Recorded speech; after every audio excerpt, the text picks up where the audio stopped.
Eu queria lembrar a vocês aqui a frase que eu já citei várias vezes, do Hugo von Hofmannsthal, o poeta austríaco, que diz que nada está na política de um país que primeiro não esteja na sua literatura. É evidente que a literatura aqui tem que ser entendida em sentido amplo, né, abarcando todas as produções escritas da alta cultura. É ali que você vai ver, vamos dizer, a raiz de todos os movimentos, de todas as correntes históricas que acabam, vamos dizer, se materializando e ocupando um espaço público e determinando o curso dos acontecimentos. Como, em geral, os analistas políticos, e sobretudo os políticos profissionais, líderes empresariais, etc., etc., não têm cultura suficiente para acompanhar isso, então eles não conseguem perceber qual é a linha causal por onde as coisas vêm. A gente pode antecipar, através da investigação da alta cultura, você pode antecipar com 70, 80 anos de antecedência o que vai acontecer na política e na sociedade em geral. Então, quer dizer, a força decisória dos debates entre filósofos é uma coisa que, para o cidadão comum, para o homem sem cultura, é uma coisa inimaginável. Mas que, na verdade, é uma coisa muito simples. Ninguém pode fazer aquilo que ele não consegue pensar. E ninguém consegue pensar aquilo que ele não tem instrumentos linguísticos, lógicos e técnicos para pensar. Quem forja esses instrumentos são exatamente os filósofos, né? E também os escritores, quer dizer, criam os instrumentos linguísticos e instrumentos cognitivos que abrem possibilidades. Essas possibilidades podem ser, às vezes, coisas muito promissoras, mas também podem ser possibilidades abissais. Várias dessas possibilidades abissais foram abertas por esses filósofos que nós viemos estudando nos últimos dias, né, com base no texto do Dardo Scavino, que é, eu acho, um primor de apresentação disso. Quer dizer, embora ele goste de tudo isso, né, e não perceba o caráter catastrófico da coisa, ele apresenta a sequência de desenvolvimento de certas correntes filosóficas de maneira muito bem organizada.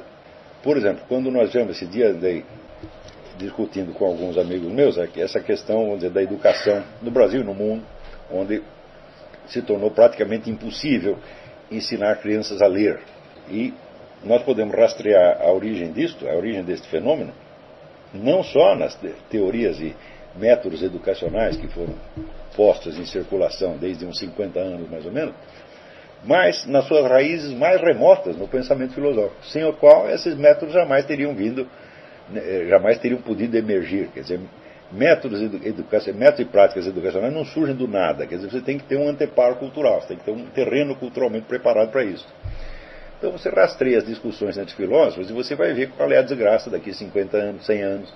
Aí, por exemplo, se você medir as consequências de políticos sociais, jurídicas, educacionais, do kantismo, é um negócio em que não acaba mais. Você vê que Kant lançou uma semente, aquilo foi criando porcaria, e não acaba mais. Por quê? Kant cria uma moldura cognitiva da qual as pessoas não conseguem sair. Quer dizer, Ortega y Gasset ele falava da jaula kantiana, ele foi prisioneiro da jaula kantiana durante muitas décadas, né? Esta jaula é como se fosse, vamos dizer, uma pegadinha mental, né? Sempre que eu leio Kant, eu me lembro da parte da Divina Comédia, em que o Dante ouve o diabo fazendo umas explicações e o diabo diz para ele: forse tu não pensava que eu lógico fosse. Quer dizer, você não sabia que eu também era um lógico, um praticante, um conhecedor da ciência da lógica, né? O diabo é um conhecedor da ciência da lógica muito melhor do que nós, tá certo?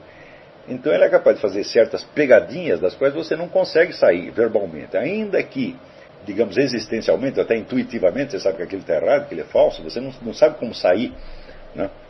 E, evidentemente, todos os obstáculos criados pelo kantismo ao conhecimento da realidade objetiva, eles se impuseram de tal modo que ainda não pararam de desencadear consequências filosóficas. Algumas dessas foram as que nós viemos estudando: Derrida, Wittgenstein, Richard Rorty e outros. Do ponto de vista das consequências que isso teve para a educação, nós podemos destacar, sobretudo, a ideia do Wittgenstein, que se impregnou pelo mundo inteiro daquilo que ele chama jogos de linguagem. Ele diz o seguinte, que, em geral, as filosofias da linguagem e a lógica, sobretudo a lógica de Frege, está baseada numa concepção na qual o referente da linguagem é algo do mundo exterior, um objeto do mundo exterior. E que isso só acontece se nós tomarmos como modelo da linguagem o que seria aquilo que Karl Bühler, que ele não cita, chama a função denominativa, quer dizer, dar nome às coisas.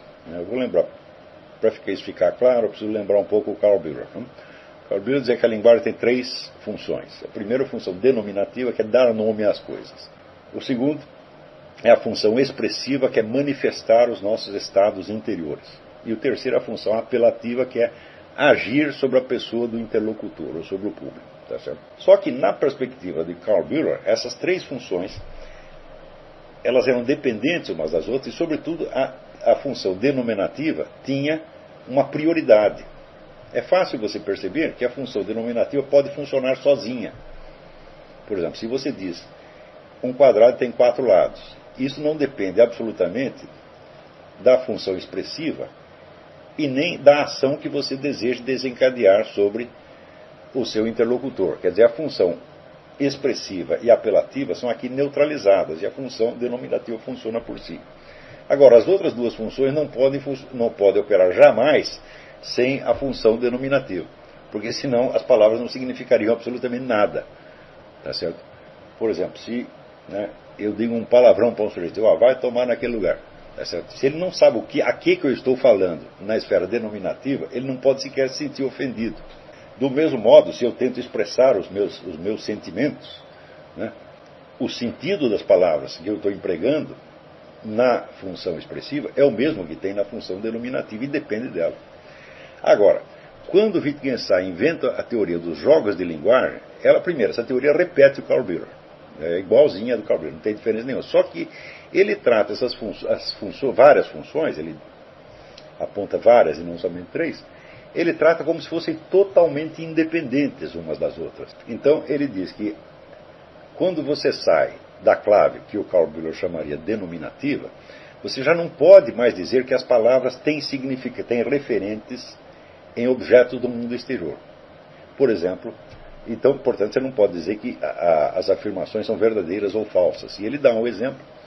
Ele diz, quando um juiz de paz, ou o sacerdote diz, eu vos declaro marido e mulher, ele pergunta, isso é verdadeiro ou falso? Isso saiu completamente da esfera do verdadeiro e falso, e, portanto, não estamos na função denominativa. A função denominativa, para ele, está neutralizada.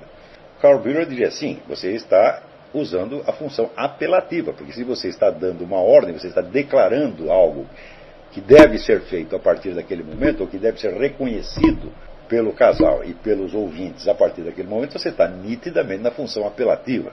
Quer dizer, você está exercendo uma ação sobre o interlocutor, sobre o destino público. E esta função apelativa não poderia funcionar se marido não significasse alguma coisa, se mulher não significasse alguma coisa, se declarar não significasse alguma coisa. Portanto, você está na clave apelativa, mas você continua dependendo da denominativa sempre e sempre. E o Wittgenstein, que, parênteses, eu considero uma besta quadrada, é um homem que não tinha sequer inteligência elementar, quer dizer, não tinha intuição da realidade mais elementar. Note bem que as faculdades mais complexas, faculdades lógicas mais complexas, podem se desenvolver num imbecil. Quer dizer, uma pessoa que não tem senso de realidade. E o Wittgenstein era exatamente isto. Tá certo? Então, não é uma pessoa que mereça respeito como filósofo. É um autor de pegadinhas. Tá certo? E esta é uma das pegadinhas. Existem vários jogos de linguagem, tá certo? E vários deles você não tem referência ao mundo objetivo. Tá certo? Então você está fora da clave denominativa. Você jamais pode sair da clave denominativa, porque se não há um referente externo, também não pode haver nem expressão de estados interiores e nem ação sobre o interlocutor.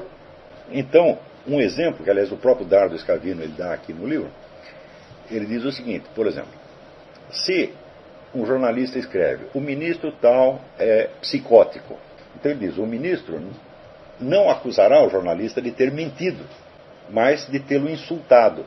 Ora, pelo critério antigo, no critério tradicional, você dizer que um psicótico é psicótico não é ofensa, na verdade. Está apenas dizendo a verdade. Tanto que em todas as legislações do mundo existe uma exceção da verdade. Por exemplo, o Índio da Costa diz que o PT tem ligações com as Farc, o PT o processa, ele chega lá, mostra as ligações, pronto, acabou, isso chama-se exceção da verdade. Acontece que, graças à influência cultural e acadêmica da teoria dos jogos de linguagem, a ideia do insulto passou a ser considerada independentemente da realidade factual. E, por exemplo, no Canadá já tem uma lei que, se você diz alguma coisa contra a pessoa, se ela se sentiu ofendida, você será punido, mesmo que a acusação seja verdadeira. Quer dizer, você chama um ladrão de ladrão, ele disse, magoou. E você, então, vai pra cana porque magoou. Você está entendendo? Né? O sujeito, por exemplo, diz aí, o Olavo fala muito palavrão.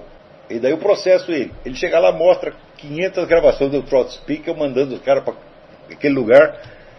Digo, não interessa, magoou.